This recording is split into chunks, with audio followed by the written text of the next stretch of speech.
Hola queridos amigos, espero que se encuentren bien. Yo los saludo desde aquí, desde mi lugar de cuarentena y les propongo, junto con don Fabio Rossini, hacer estas catequesis durante esta semana que nos preparan para el inicio de la Semana Santa y que podamos recibir la gracia que Dios Padre tiene preparado para cada uno de nosotros. Pues ahora los invito a hacer una oración en el nombre del Padre, del Hijo y del Espíritu Santo. Amén.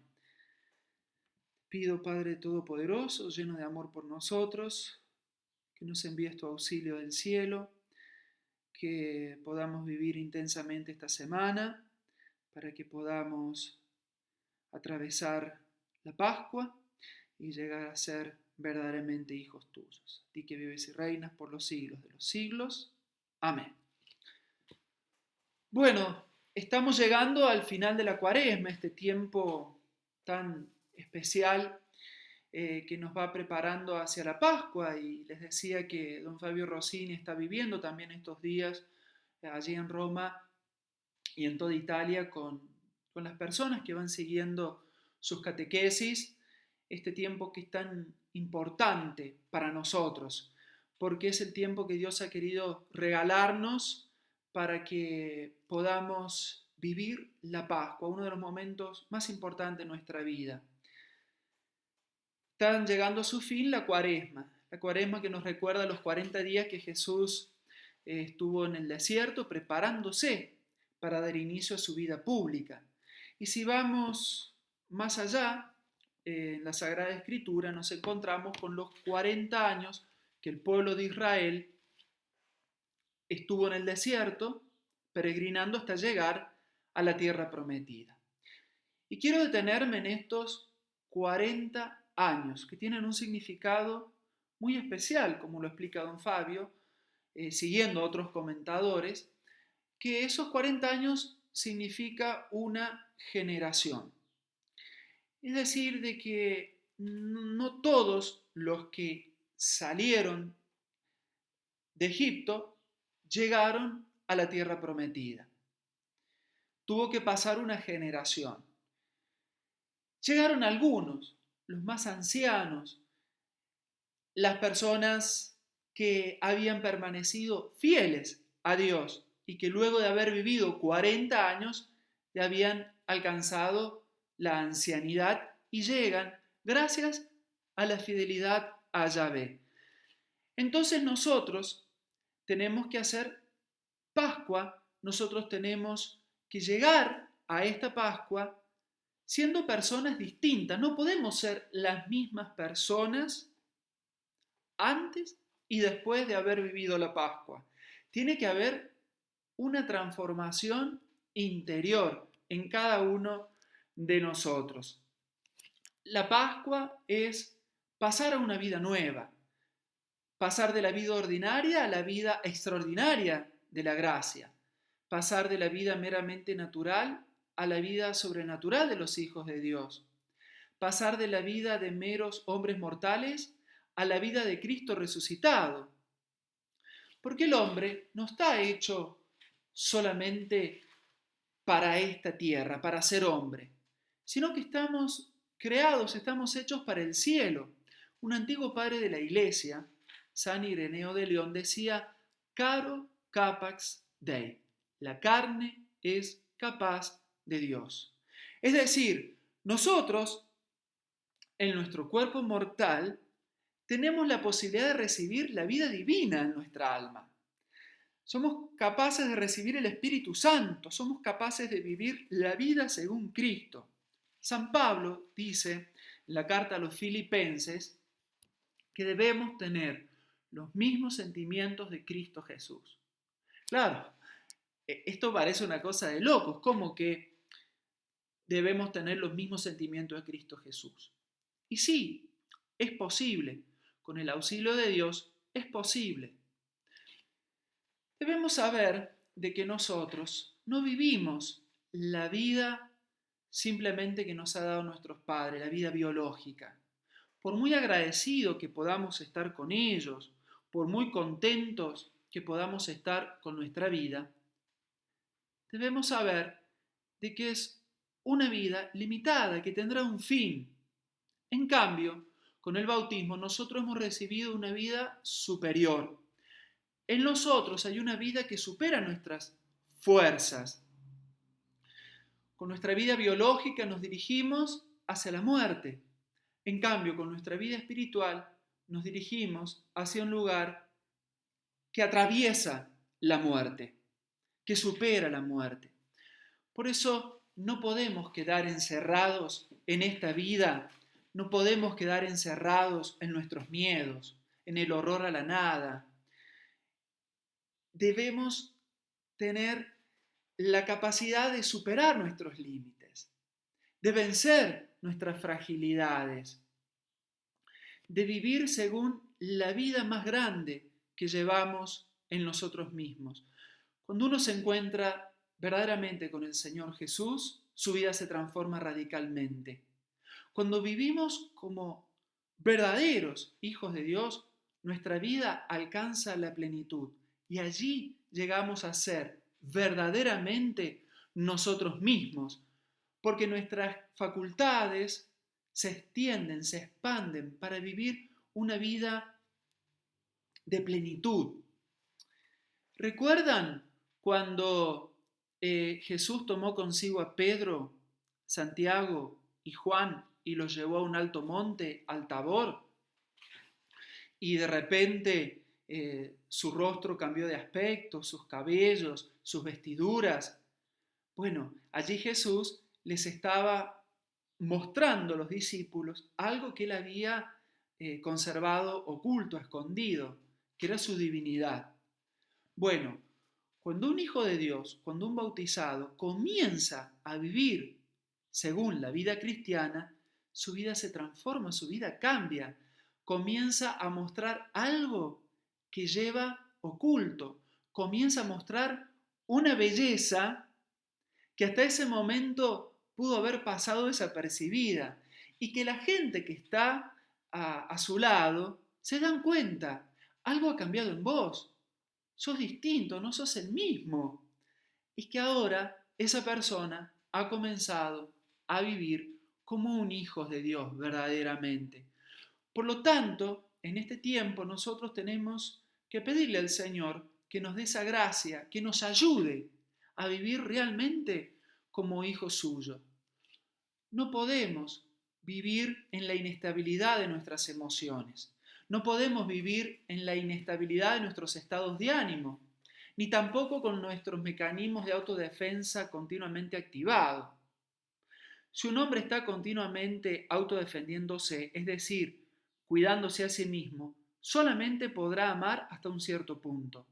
Podrá donar hasta un cierto punto, podrá recibir hasta un cierto punto, podrá acoger hasta un cierto punto, hasta el punto en que su vida no se sienta amenazada. ¿Cómo podrá ser un buen marido si un hombre en un momento solo piensa en sus cosas? No podrá amar a su mujer más allá de sus propios gustos, de sus propias preferencias, intereses, de sus espacios o sus tiempos. Será un marido mediocre y sentirá él mismo que no es algo lindo lo que está haciendo, y sobre todo lo sentirá su mujer, que no se sentirá amada totalmente. Entonces, tenemos que ser conscientes de que tal vez la vida que estamos viviendo no es la mejor de todas, de que podemos tener otra vida. Les cuento una anécdota, una historia personal. Me acuerdo cuando tenía 13 años, mi mamá me llevó al oftalmólogo que me recetó unos anteojos. Cuando me los puse por primera vez, fue toda una novedad, fue todo un cambio. Yo vi los colores, la nitidez de los colores, de los árboles, del cielo, de las cosas que me rodeaban. Y yo dije, wow, esta es otra vida. Bueno, algo parecido nos puede suceder cuando comenzamos a vivir como hijos de Dios. Nosotros vemos las cosas con otros ojos, las realidades de nuestra vida las vemos de modo distinto y comenzamos a descubrir más belleza, más amor a nuestro alrededor. Por eso la Iglesia nos regala este tiempo de preparación para la Pascua, para que podamos recibir este tesoro maravilloso. Y para esto debemos recorrer este tiempo hacia la Pascua como un proceso de curación, como una sanación. Y lo vamos a hacer a modo coronavirus. Nos vamos a encontrar en estos días así, a través de este medio. Entonces, tal vez estemos enfermos. Debemos pensar de que llevamos una enfermedad, porque si estamos hablando de una curación y de una sanación, es que estamos enfermos. Y pensemos en qué consiste esta enfermedad, y para eso debemos dirigir nuestra atención a una persona sana. ¿Y qué es para nosotros una persona sana? Una persona que tiene una psicología equilibrada, que es tranquila, que no tiene preocupaciones, que todas las cosas están en su lugar, que no tiene ningún dolor físico. Uno podría pensar en personas atletas, deportivas, fuertes, inteligentes, con éxito en todas sus cosas. Y sin embargo, estas personas podrían estar enfermas en su vida interior y no disfrutar realmente todo lo que poseen. En mi vida sacerdotal muchas veces me ha tocado acompañar a los moribundos, a las personas en su última agonía y escuchar sus últimas palabras, preguntas, dudas, incertidumbres. Y una de las cosas que las personas en este momento se preguntan es si su vida ha tenido verdaderamente sentido, si han sido capaces de amar realmente, si alguien ha sido verdaderamente feliz gracias a ellos, si han vivido en el amor. Por eso, una persona sana es una persona que sabe amar, que ha sabido amar. En cambio, la persona enferma es aquella que es incapaz de establecer auténticas relaciones personales. Una persona enferma es una persona que está presa de su propio egoísmo. Por eso, en este sentido, hay muchas personas que aparentemente pueden estar sanas, pero que en realidad están enfermas. Vos te tenés que preguntar, ¿estás sano o estás enfermo? Bueno, no basta con tu respuesta. En realidad, le tenés que preguntar a las personas que están a tu alrededor, las personas que viven contigo, si piensan que estás sano o estás enfermo. Ellas se sienten queridas por ti, se sienten comprendidas por ti, se sienten perdonadas por ti, y allí sabrás si estás sano o estás enfermo. Yo he conocido tantas personas sanas en el cuerpo que tenían una gran capacidad de realizar muchas tareas, de tener éxito en sus empresas, de ganar mucho dinero, pero como estaban enfermas en el amor, no disfrutaban de todo lo que tenían, eran infelices. En cambio, he conocido muchas personas que estaban enfermas en su cuerpo, pero que sin embargo, por estar sanas interiormente, eran muy felices, plenamente felices, como Chiara Corbella Petrillo. Chiara Corbella Petrillo llegó a la muerte con un cuerpo totalmente destruido, pero con un alma feliz, con un corazón lleno de luz. Qué hermoso que es tener un corazón sano, un corazón lleno de amor, un corazón sanado. Todo el mundo, al igual que nosotros, está esperando la curación del coronavirus, que aparezca la vacuna contra el coronavirus. Pero si nos curamos del coronavirus y nos queda el corazón seco, enfermo, incapaz de amar verdaderamente, incapaz de sentir el calor de la misericordia, ¿estaremos verdaderamente contentos? Entonces, ¿qué es lo más urgente?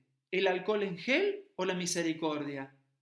¿Qué desinfecta más nuestra vida? ¿El barbijo o haber conocido el amor de Dios? Por supuesto que debemos utilizar el alcohol en gel y utilizar el barbijo, no estoy diciendo otra cosa, per carità de Dio, y debemos cumplir con la cuaresma, debemos quedarnos en nuestras casas y por eso estamos haciendo estos retiros espirituales, estas catequesis por este medio. Debemos obedecer a las autoridades, pero el problema es que todo esto no es suficiente. Nuestra vida no puede limitarse a tener las manos limpias y la boca cubierta. Nuestra vida no puede limitarse a tener un cuerpo que funciona bien. Con nuestro cuerpo debemos amar. El Papa Francisco lo dijo claramente. ¿Cuántas cosas nos ha hecho ver esta pandemia? ¿Cuántas cosas que hemos estado haciendo mal? ¿Cuántas falsas seguridades en las cuales hemos puesto a nuestra vida? ¿Cuántas cosas y a cuántas personas no hemos estado valorando suficientemente? Yo he recibido muchas llamadas en estos días de personas que, claro, al ver la muerte tan cercana, están preocupadas y quisieran ellas tener otra oportunidad para cambiar muchas cosas en sus vidas. Entonces ya vemos que la curación de la que estamos hablando aquí no tiene que ver con la sanación solamente del cuerpo, sino con otro tipo de curación. Porque, ¿de qué sirve tener un cuerpo sano si tenemos el alma enferma? Ya vimos el ejemplo de Chiara Corbello Petrillo, cómo tenía su cuerpo totalmente consumido por el cáncer. Pero miremos el cuerpo de Jesucristo y de Jesucristo resucitado, porque Jesucristo resucitó con su propio cuerpo. Jesús salió del sepulcro con su propia carne. ¿Cómo lo encontraron los primeros discípulos al resucitado? ¿Cómo lo describen los evangelistas? Jesús no tiene un cuerpo libre de heridas. Es curioso cómo el resucitado lleva las marcas de sus heridas mortales.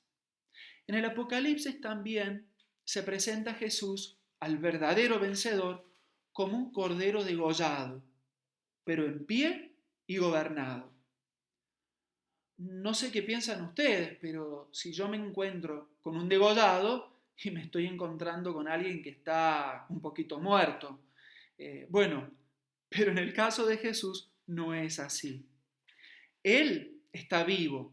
Además, Jesús a Tomás le muestra la herida del costado, que era el golpe de gracia que se daba a aquellos que estaban agonizando para asegurarse de que el ajusticiado estuviese muerto, realmente muerto.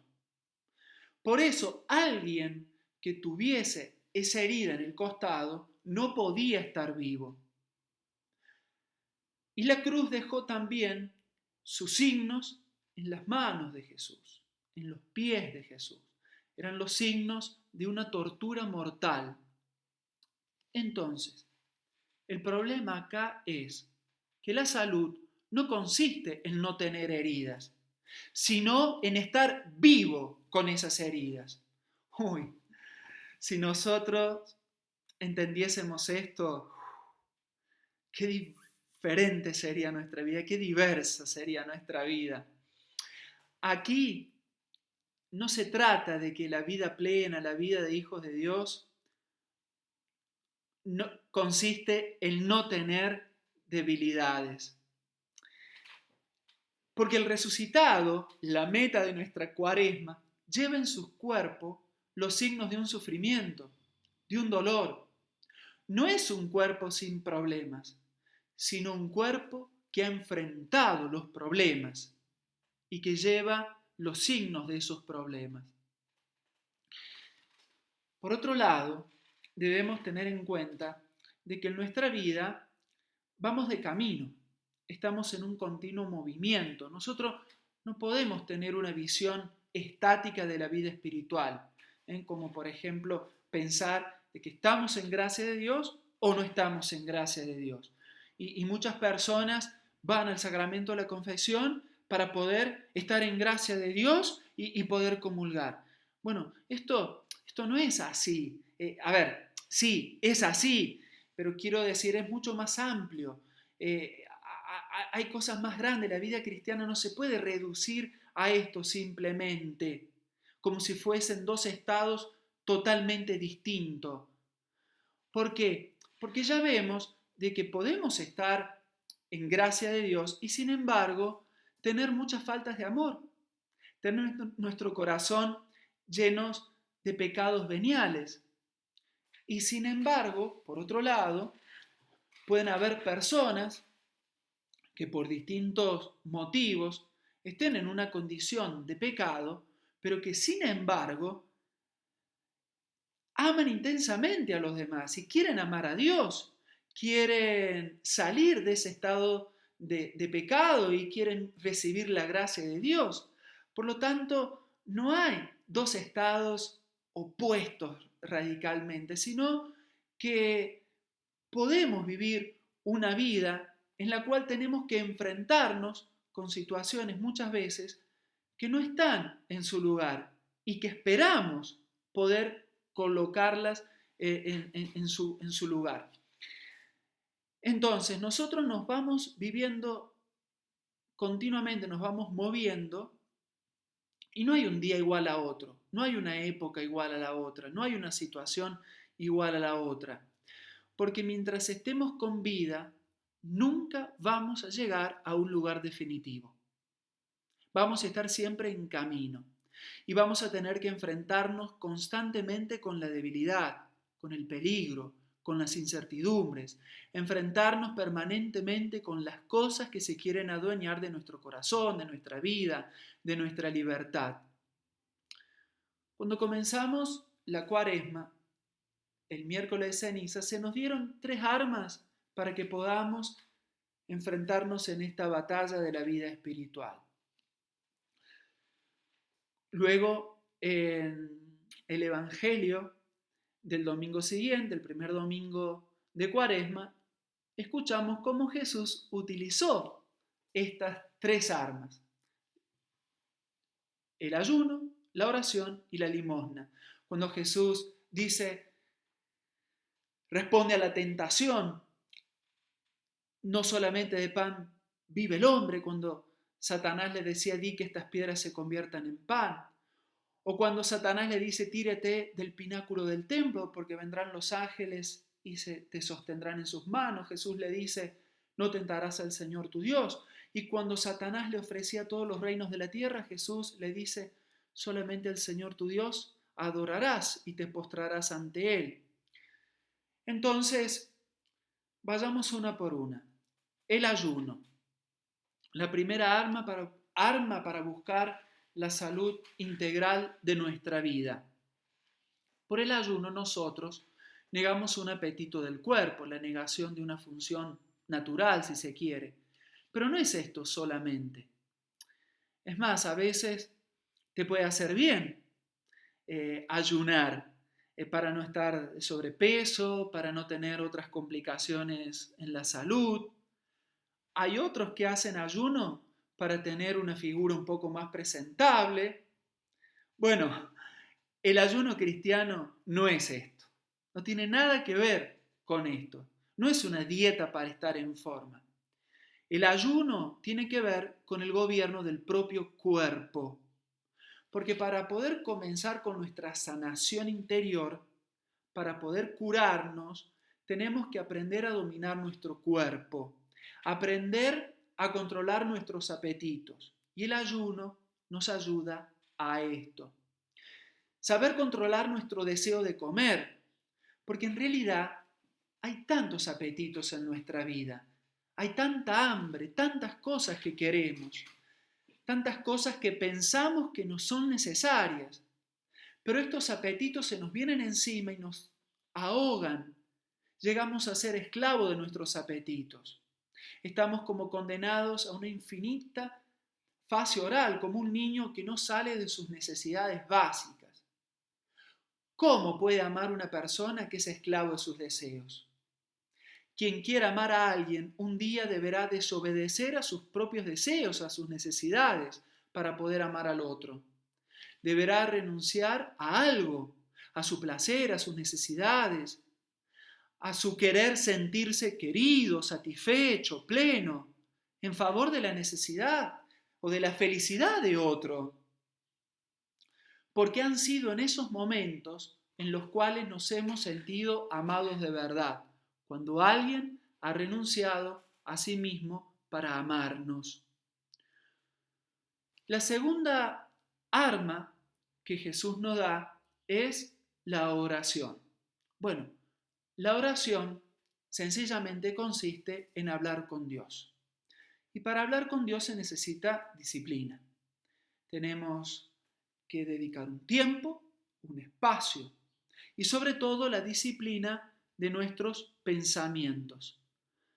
En la oración uno debe relativizar sus propios pensamientos, porque también podemos ser esclavos de nuestras ideas, de nuestros esquemas mentales. Debemos reconocer de que puede haber otro modo de ver las cosas. Y por eso necesitamos de la palabra de Dios, necesitamos que Él nos ayude, que Él nos hable. La oración entonces relativiza nuestras ideas y somete nuestro pensamiento a los pensamientos de Dios. Y así entramos en diálogo con Él. ¿Y cómo se reza? Bueno, podemos tomar la Sagrada Escritura, el Evangelio del día, leerlo y meditarlo. Pensar qué es lo que Dios me quiere decir. Y hacer silencio interior para poder escuchar la voz de Dios. Mucha gente está acostumbrada a la oración vocal u oral, como puede ser el rezo del Santo Rosario, y es algo muy bueno, pero podemos correr el peligro de caer en un cierto mecanicismo, en el peligro de no ir en profundidad en nuestra relación con Dios, en no escucharlo verdaderamente al Señor. Por eso tenemos que ponernos delante de la palabra de Dios y dejar que otro nos hable. Entonces, si no le quitamos importancia a los apetitos, no podremos amar. Si no le quitamos importancia a nuestros pensamientos, no podremos amar. Si nosotros estamos encerrados dentro de nuestros propios esquemas y no relativizamos lo que pensamos, no vamos a poder establecer una auténtica relación con los demás. No vamos a ser capaces de escuchar verdaderamente al otro, no lo vamos a poder comprender, porque lo vamos a interpretar según nuestros esquemas. No dejaremos que el otro nos diga lo que verdaderamente necesitamos oír y que nos hace bien. No todo en la vida es como lo pienso yo. Y la tercera arma que el Señor nos da en este tiempo, para este combate por nuestra sanación, es la limosna. Bueno, ¿qué hacemos en la limosna? Nos despojamos de nuestras cosas, de nuestras superficialidades, del amor desordenado a nuestros bienes, al dinero, para compartirlo con los demás, con nuestros hermanos. Entonces sí, vamos a poder estar en condiciones de amar a Dios profundamente. Si somos libres de nuestros apetitos, si somos libres de nuestras ideas, si somos libres de nuestros objetos, vamos a poder seguir verdaderamente a Jesús cuando nos invite a amar como Él ama. Y así vamos a poder llegar a una auténtica relación con Dios, que es lo que la oración quiere darnos.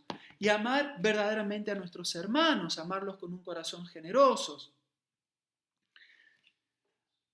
No solamente de pan vive el hombre, sino de toda palabra que sale de la boca de Dios. No tentarás al Señor tu Dios. No lo obligarás al Señor a que te salve de una situación en la cual te has metido, en una situación de peligro en la que tú mismo te has metido. Y los bienes de este mundo no valen el amor de Dios, no valen la relación con Dios. Solamente ante Él tenemos que inclinarnos y adorarlo. Por eso, si quieres ser un marido mejor, una esposa mejor, debes hacer esta batalla. Debes liberarte tus apetitos, liberarte tus pensamientos, liberarte de las cosas. Y así se inicia este proceso de curación, de sanación, de liberación. Y para esto tenemos que dejarnos guiar, dejarnos ayudar. Fíjate, si vas al médico porque te duele la cabeza y él te da una aspirina y se te pasa el dolor de cabeza, significa de que no tenías algo tan delicado.